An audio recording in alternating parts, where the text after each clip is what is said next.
muy téere boo xam ni lépp luy mbiram lépp loo xam ni taxawaayam la si lislaam ak si yoonu murit ak taxawaayu sëriñ bi si Ahmadou Bamba Khadim Rasoul ak maam Cheikh Ibrahima Fall lépp lu mu jug jamono ku tedd indi na ko mu bàyyi ko si yàlla suñu borom subhanahu wa taala mu nekk mbir mu màgg mbir mu rëy boo xam ne gana si na si yoonu murit si 1924 nam ko waxee rek wa zalikal kitaabu huwa kaamilun mutakamilun min rabbil alamin ila muhammad rasulillahi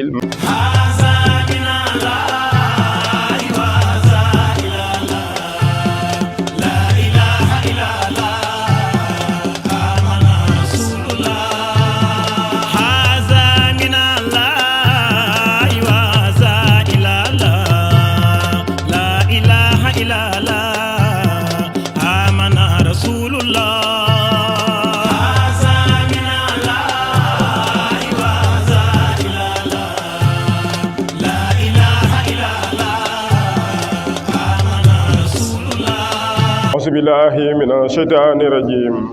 بسم الله الرحمن الرحيم الله عز وجل تعالى المعيد فليتوب على كل هبد فكل من هرب مني له بالله فإني صبرت منه بطول بالله فكل من هرب مني له بالله فإني صبرت منه بطول بالله لأني ما نلت خير تسليم فلا نفخري بخير الإسلام يكون من ليس له توبة يكون له الخسران والكروبة وتوبته من ليس له معنى وتوبته ندامة والخسران وكل من مهنا في توبتي فخصمته مباشرة بربي ببركة خائدنا حامدنا للهدى إلى خالقنا ربنا ببركة خائدنا حامدنا للهدى إلى خالقنا ربنا عافينا خافرنا خابلنا وكل من تخلق عذرا بنا عافينا خافرنا خابلنا وكل من تخلق عذرا بنا عافينا خافرنا خابلنا وكل من تخلق عذرا بنا أمان من تيقنا بنا نافقة خسران من كفر بنا خادرة أمرتكم سبل رشادي تابعها وفيله الخافية يغفر له جاهرة بالواسخة جناته عالية خادرة كمن له رشاد المستقيم برحمة الخالق العظيم لله الملك والعظام نغيت العبد بالكرم أبتم ربنا والباري لأنه يميت ويحيي أبتم ربنا والباري لأنه يميت ويحيي أبتم ربنا والباري لأنه يميت ويحيي بخبوركم يفعل ما يشاء لملكه يفعل ما يشاء دعوتكم أيها البرايا لله ورسوله في البرايا كتبته من الحجر وامسس لمن به تحب الهادي نفسي الله عز وجل تعالى المعيد علم العلماء الكفر الحق مخلوم في خيام المهدي قبل آياته يا أيها الناس قال محمد المهدي لكم ومن لغى الخبائش في نفسه بخيام محمد المهدي فلا تلوم أحدا غير نفسه لأن محمد المهدي أظهر الله في الكتاب وهو أعلم له أمره على الجميع وهو له العلامة التي كل من لم يره سمعه فبسبب يوجب علم العلماء لأنهم قالوا لناس إني فلان عالم الحق المبين عند الله والناس أخذوا ذلك لأنهم لا يخلمون شيئا عند ربهم إلى ما يسمعون من العلماء العروف أما علماء العروف كانوا في نفاق أهم مع المشركين ثم يحبون صفة المشركين وطلبوا رداهم بجوارهم وهم مهنية مبينة ولا هم يبقى شيء في قلوبهم وقولهم مع الفعل المبين ومع المشي بجد في حاجة المشركين وألقى ما يجب عليهم لربهم في كل حين حتى هاب مختار وقت لصلاتي ثم أحجل الودعاء وصلاة فورا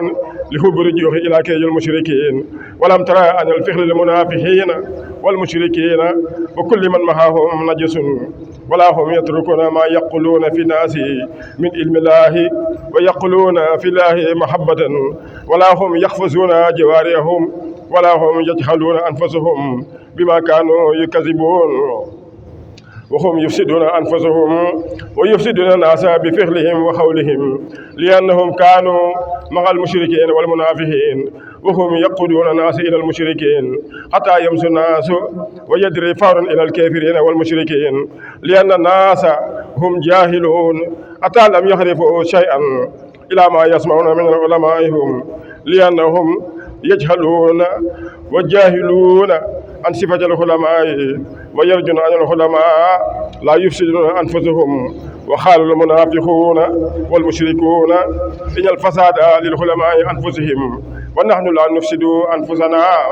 والجاهلون افعلوا ما شئتم فسبب هذه يجب على من العلماء الحروف وخساب جاهلهم وكم فاسد من العلماء بخير محية المشركين لأنهم يجالسون مع جماعتهم ويقولون لجماعتهم إني عالم الغيوب وعالم الفروح وجماعته آمنا بذلك ولا هم يخلمون الخيب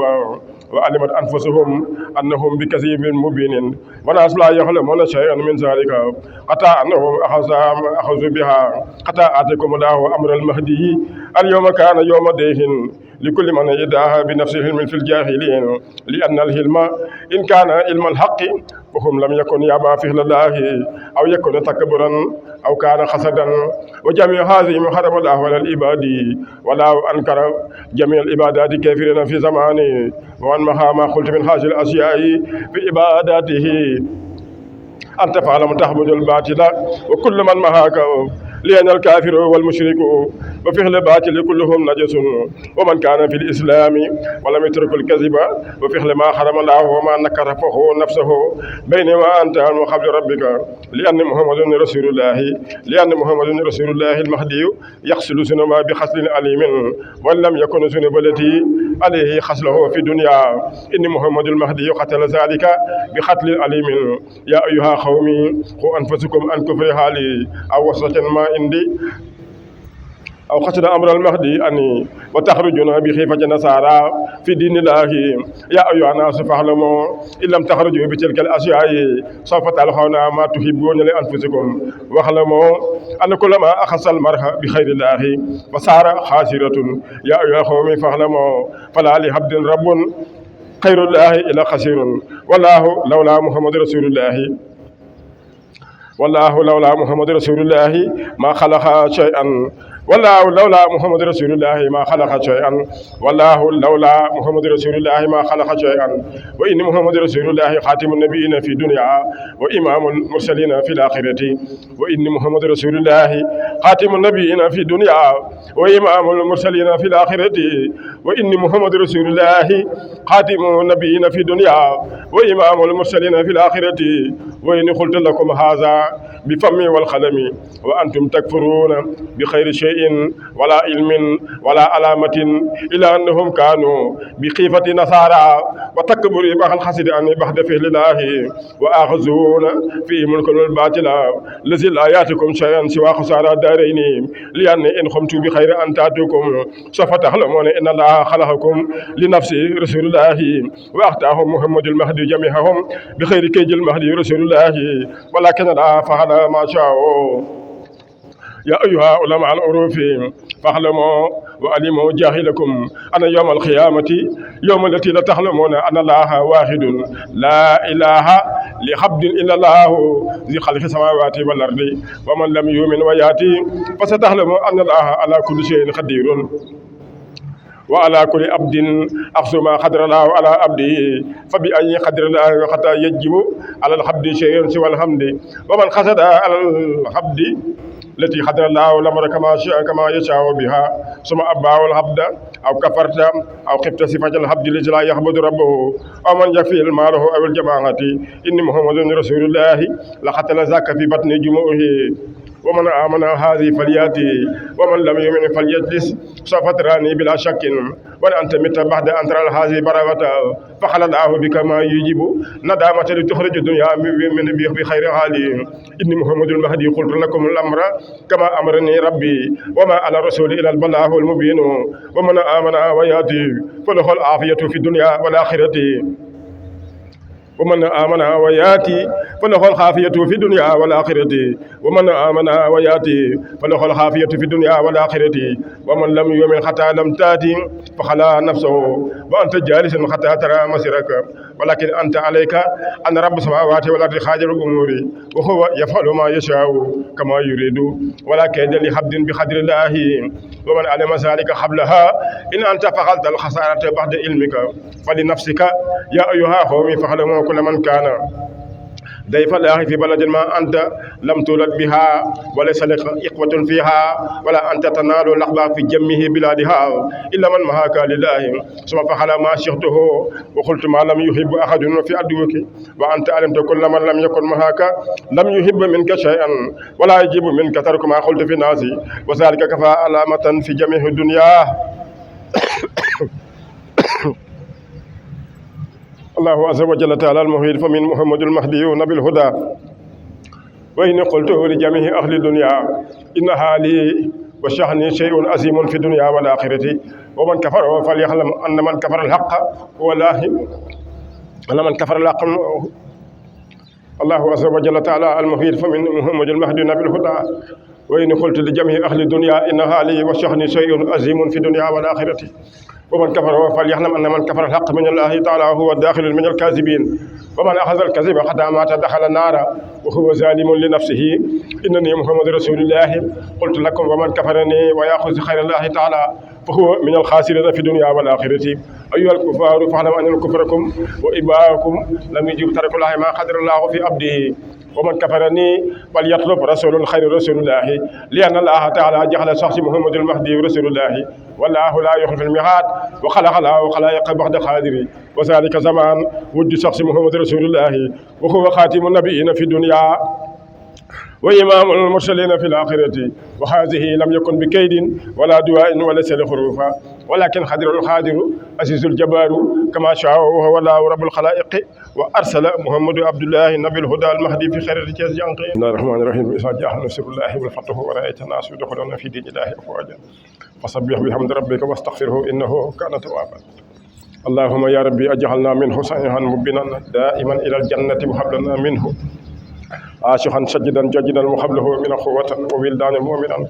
مسلما ومسلمة خاشع دين الله آمين دين رسول الله وتابعه الهدى ربي خطناه خطا بك ربي يا قابل دعائي أقبل دعائي برحمتك يا أرحم الراحمين يا رب العالمين بركة محمد رسول الله المهدي عبد الله اليقين بركة محمد رسول الله المهدي عبد الله اليقين بركة محمد رسول الله المهدي عبد الله اليقين السلام عليكم ورحمة الله تعالى وبركاته mbokki jullit yi ak mbokki taalibe yi yëpp ñu leen di nuyu di leen siyaar bu baax ci weeru tedd bi muy shahru ramadan al mubarak ci weer woo xam ni lim dajale ci ay ngëneel ak ay yiw àdduna ak alaxira yaatu na lool lépp nag sa borom jagaleel ko xeetu ku tedd ki muhammad rasulullahi al mahdi abdullahi al yaqin al mubarak sajil xaalimina turan léegi si daaw lañ tàmbali woon liggéey bi si ndigalu soxna Saybata Aydara muy téere bàyyam bi nga xam ni moom la fi bàyyi muy fulkul mashhun wala ñu gën koo xam tamit ba tey si turu furxaanul azim muy lu màgg li nga xam ni dafa bàyyi ko woon si yàlla suñu borom subhanahu wa taala Seydina Jibrilu alayhi salaatu wasalaam andil ko muy téere boo xam ni lépp luy mbiram lépp loo xam ni taxawaayam la si lislaam ak si yoonu murit ak taxawaayu sëriñ bi si Ahmadou Bamba Khadim Rasoul ak maam Cheikh Ibrahima Fall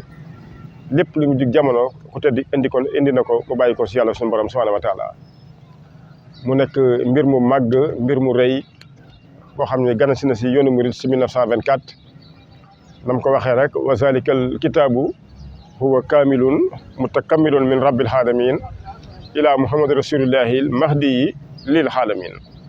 kon lu bàyyi ko si boromam la subhanahu wa taala wàcc si jëmmam ji ñeel nag mboolem mbindeef yi yëpp kon nee na képp koo xam ne yaa ngi si kaw suuf nga jàpp ni di nga mën a mucc si mbiram nee na yaa ngi nax sa bopp kon dañ koy yónni si mboolem mbindeef yi yëpp moo tax mu ne wa arsala muhammadu abdullahi nabil huda al mahdi fi xarit yes jànqiin kon suñu borom subhanahu wa taala si coobareem si kattanam moom mi nga xam ni faxalu li ma yuridu moo ko jëlee penku andi ko fii saw jant moo tax ku tedd ki ni wa inni aati fi xar bi dunia bi axiri zamani li afnaytu dunia kon ñëw naa saw jant waaye ñëw naa nag si catuk àdduna si ndigal yàlla suñu borom subhanahu wa taala tekk si mi rek ñaar ñu màgg muy Cheikh Ahmadou Bamba Khadim Rasoul ak maam Cheikh Ibrahima Fall Khalilullahi Babul Mouridine kon li nga xam ni tàmbali nañ ko 1924 la ko njëkk a jébbal Cheikh Ibra muy fal yotub ala kulli habdin ba mu ko jàngee ba mu mat la sa Cheikh Ibra wax ñëpp dégg nañ ko dana ko Abdoulahi mun ko Fall mun ko wax ji rëy na te sëñ Bamba sama sang ba war koo teg bët